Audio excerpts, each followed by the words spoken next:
હવે ગુજરાતમાં નકલીના ટ્રેન્ડની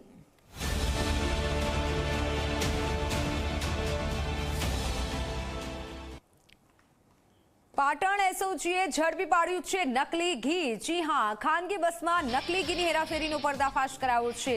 નકલી ઘીના 105 ડબ્બા ઝડપી અને કાર્યવાહી કરાઈ છે। આ તરફ આશરે 3.92 લાખથી વધુનો જથ્થો પણ જપ્ત કરાયો છે। અગાઉ પણ અનેક વખત નકલી ઘી ઝડપાઈ ચૂક્યું છે। ફરી એક વખત નકલી ઘી ઝડપી પાડવામાં આવ્યું છે।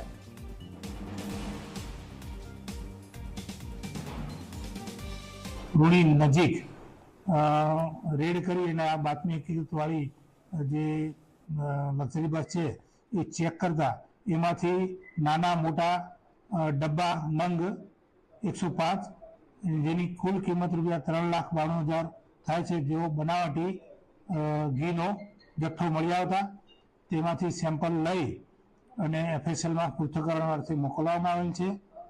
અને જો આ બનાવટી હોવાનું સર્ટિફિકેટ આવશે તો ગુનો દાખલ કરી અને આગળની કાર્યવાહી કરવામાં આવશે।